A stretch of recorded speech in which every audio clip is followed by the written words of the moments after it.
साहब आप कहिएगा कि कल हमारे बॉलर्स का जादू सर चढ़ के बोलेगा? अब डेफिनेटली हमेशा से पाकिस्तान के जो बॉलर्स हैं इंडिया के ऊपर हैवी रहे हैं।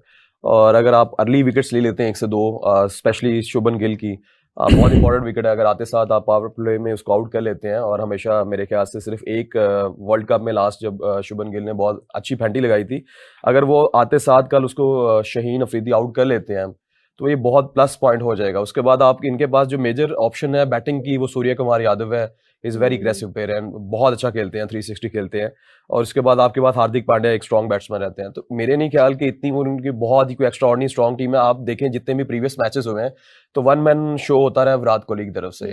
पाकिस्तान को इसका एडवांटेज डेफिनेटली रहेगा। हमारी बॉलिंग तो ऑलमोस्ट वही है, बॉलर तो चेंज नहीं हुए। अगर वो पाकिस्तान की यही बॉलिंग डोमिनेट करती रही है प्रीवियस टाइम के अंदर, नो डाउट विराट कोहली तो देखें वो प्लेयर्स की कैटेगरी से बहुत ऊपर का प्लेयर है। वो सिचुएशन को बहुत अच्छे से रीड करता है। आप 2022 वाला वर्ल्ड कप देख लें जिसमें पाकिस्तान को वो वन साइडेड मैच ले गया हार्दिक पांड्या के साथ। तो कुछ प्लेयर ऐसे होते हैं जो ले जाते हैं मैच, लेकिन अभी मेरा नहीं ख्याल कि कुछ ऐसे प्लेयर इनके पास हैं कि जो इतना स्ट्रांगली मेंटल पे इनका काम कर सकते हैं कि वो बड़ा। सूर्य कुमार को भी आप देखेंगे वो रोकने वाला प्लेयर नहीं है, वो हर बॉल पे स्टार्ट करेगा। अच्छा अजहर साहब हमारे साथ मेरे ख्याल से मौजूद ही हैं। अजहर साहब अगर आप मुझे सुन पा रहे हैं तो इसके ऊपर भी जरा कमेंट कीजिएगा कि अफगानिस्तान में राशिद खान और भारत में इंडिया की टीम में कुलदीप जो है उसको डर की अलामत समझा जा रहा है। मुझे ये बताइएगा कि क्या उनके खिलाफ, कुलदीप के खिलाफ हम अच्छा परफॉर्म कर पाएंगे? अच्छा फातिमा खान साहब ये भी जरा शामिल कीजिएगा, जैसे अभी भाईजान ने जिक्र किया विराट कोहली की इनिंग्स का, तो जब विराट बैटिंग के लिए आया और हार्दिक पांड्या के साथ उसकी पार्टनरशिप लगी, तो क्या उस वक्त वो इंटेंट नहीं होना चाहिए था कि चौके छक्के मारें, पाकिस्तान को दबाव में लाएं और मैच खत्म कर दें? वो तो आखिरी 3 ओवर्स तक, आखिरी ओवर्स में 19 रन तक थे। तो ये जो इंटेंट पाकिस्तान में बयान होता है कि ये इंटेंट वाली क्रिकेट होनी चाहिए जी, ये अग्रेसिव क्रिकेट होनी चाहिए, ये स्ट्राइक रेट की क्रिकेट है, ये माइंडसेट है, ये कौन से अल्फाज है जो पाकिस्तान की क्रिकेट में इतनी शिद्दत के साथ हैं? वो हर नौजवान के जहन में बिठाया गया है। जी अजहर साहब। जी मैं अब हाफिज साहब की बात को आगे बढ़ाते हुए ये कहूं कि आप मुझे ये बताएं कि अगर आप 20 ओवर खेलते हैं और 20 ओवरों में आप ओमान के खिलाफ 160 करते हैं, तो आपकी बैटिंग की जो इंटेंट है वो कहां पर चली गई?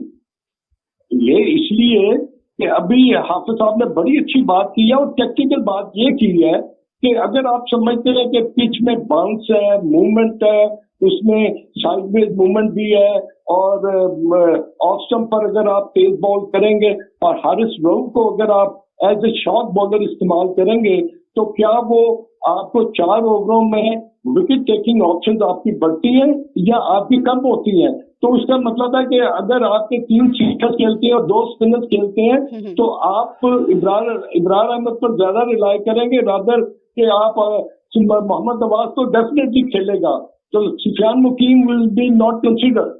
तो मेरा अपना ये ख्याल है कि इंटेंट की जो अभी तक हाफिज साहब की है, ये इंटेंट आपको नजर आनी चाहिए, खाली बड़ी हिटें मारने की वजह नहीं है। ये आपने का अगर एक चौका मारिए या छक्का मारिए तो आप स्ट्राइक रोटेट करें, और आप बजाय आउट होने के आप अपनी टीम को एक अच्छे कॉम्बिनेशन पर एक अच्छी इंटेंट के साथ आप रन ऑन द बोर्ड करें। अगर पाकिस्तान पहले बैटिंग करता है और रन ऑन बोर्ड करता है, तो ये इंटेंट जो है ना, ये प्रेशराइज कर सकती है इंडिया को। अच्छा आपने बड़ा एक अहम पॉइंट मैं चाहूंगी कि इसी पर ही गुफ्तगू को आगे बढ़ाया जाए। अच्छा, जिस तरह से उन्होंने कहा कि अगर कल पाकिस्तान टॉस जीतता है, पहले बैटिंग करता है, तो प्रेशर जो है वो बिल्ड कर सकता है। आपके ख्याल में ऐसा हो सकता है? जी बिल्कुल हो सकता है। पाकिस्तान क्योंकि चेज में अच्छा नहीं है इस वक्त, हम रिलाय भी अपनी बॉलिंग पे ज्यादा कर रहे हैं एज कम्पेयर टू बैटिंग ना। तो बैटिंग में अगर हमारे पास इस वक्त जो कॉम्बिनेशन खेल रहा है वो इस तरह का नहीं है कि वो गिन के या एक स्ट्राइक रेट को कैरी करके या कंसिडरिंग दैट के रन पर ओवर को आप कैरी करके आपने इनिंग को आगे बढ़ाना है, तो वो मुश्किल है इस वक्त हमारे प्लेयर्स हैं। तो बेहतर यही है कि अगर पाकिस्तान मैच वो टॉस जीतता है तो फिर आपको पहले बैटिंग कर लेनी चाहिए, और हमारे पास बॉलिंग पे हम ज्यादा रिलाई कर रहे हैं, तो बॉलिंग बाद में आपको टोटल को सेव करने में तो हम उस पर किसी हद तक ये रिलाई कर सकते हैं कि हमारे कोई बॉलर परफॉर्म कर जाएं तो हम अपने टोटल को डिफेंड कर लें। अगर इंडिया टोटल लगाता है और हमें जाके करना पड़ता, मुश्किल हो जाएगा। अच्छा, मैं चूंकि बड़ा मेन फैक्टर है कि टॉस जीतना और फिर उसके बाद फैसला करना कि पहले बैटिंग या बॉलिंग, और हमने अमूमन देखा है कि पाकिस्तान पहले फील्डिंग चूज कर लेता है टॉस जीतने के बाद। हाफिज साहब, कल कौन सा फैक्टर जो है, बैटिंग या फील्डिंग, किसको चूज करना चाहिए? देखिए फातिमा, इसका निसार है कि कंडीशंस क्या है, क्या पिच को रीड करते हैं अच्छे अंदाज में, और जिस तरह से मोहसिन साहब अभी जिक्र कर रहे थे कि पाकिस्तान की स्ट्रेंथ बॉलिंग है, तो पाकिस्तान अगर सेकंड इनिंग्स में जाता है उसको अपना टारगेट ऑन बोर्ड रखता है, टोटल ऑन बोर्ड करता है और फिर उसको अपनी बॉलिंग के जरिए पकड़ने की कोशिश करता है, तो ये एक तरीका ऐसा है कि जिस पर ज़्यादा इम्कानात होंगे जीतने के। लेकिन ये सारे का सारा निसार पिच देखने के बाद होगा, कॉम्बिनेशन को देखने के बाद होगा, ऑपोजिशन मतलब कंडीशंस बहुत मैटर करते हैं ना, ऑपोजिशन क्या परफॉर्म करते हैं। हमारा कोई खिलाड़ी जो है वो देखिए खेल सकते हैं, ऐसा नहीं है कि नहीं खेल सकते हैं, ये कोई ऐसी मतलब उसने भी बॉल ही करने हैं। आप मेरिट पर खेलें, जहाँ पर बॉल है, जहाँ का बॉल है उधर उसको खेलने की कोशिश करें, कोई ऐसी बात नहीं है। अब ये स्किल हो का असल मुकाबला है दोनों टीमों के खिलाड़ियों की सलाहियतों का इम्तहान है, कौन कितना बासलाहियत है। देखें, दुनिया वसीम वकार के खिलाफ भी छक्के लगते रहे हैं, शोएब अख्तर को भी पिटाई होती रही है, शेन वॉर्न को भी पिटाई होती रही है, मुरलीधरन के खिलाफ भी उसको भी पिटाई होती रही है, ठीक है, शेन बॉन्ड को भी रन होते रहे हैं, जसप्रीत बुमराह को भी रन होते हैं, ठीक है, अभी के दौर में शाहीन अफरीदी को भी रन हुए हैं। दुनिया में कौन सा ऐसा बॉलर है जिसके खिलाफ रन नहीं होते? तो क्या आप उन बासलाहियत खिलाड़ियों के खिलाफ रन करने के लिए उनके हरबों का तोड़ आपके पास है? अगर आपके पास तोड़ होगा तो आप खेल लेंगे। आपने मुझे बड़ा एक मजेदार किस्म का पॉइंट दिया है, चूंकि हम तोड़ की बात कर रहे हैं तो किसी को हराना उस वक्त बहुत आसान हो जाता है जब हमें ये पता चल जाए कि अंदर कुछ चल रहा है।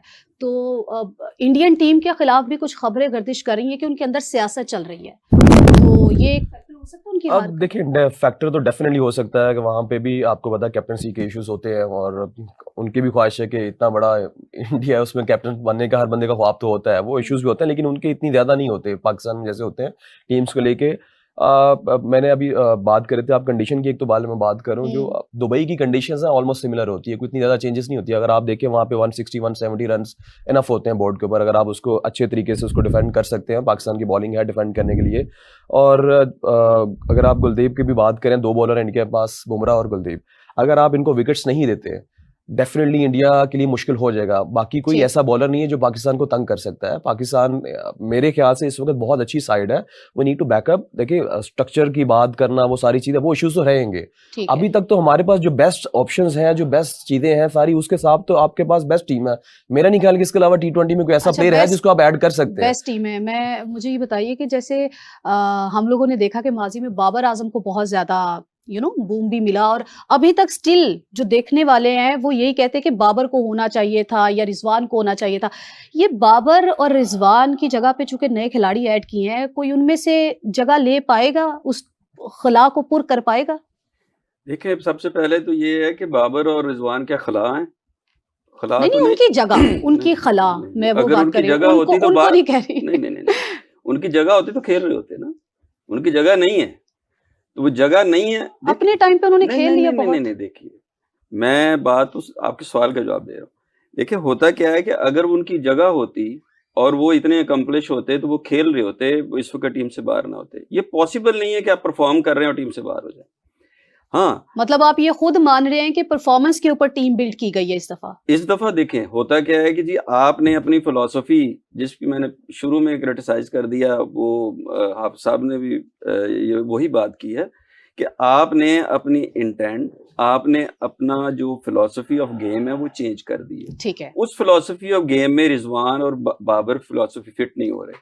अब होता क्या है कि ये जो आपने फिलॉसफी चेंज की है ना, ये अब इस सीरीज के बाद आप आके देखेंगे दोबारा, आपको समझ आएगी कि नहीं ये गलत थी।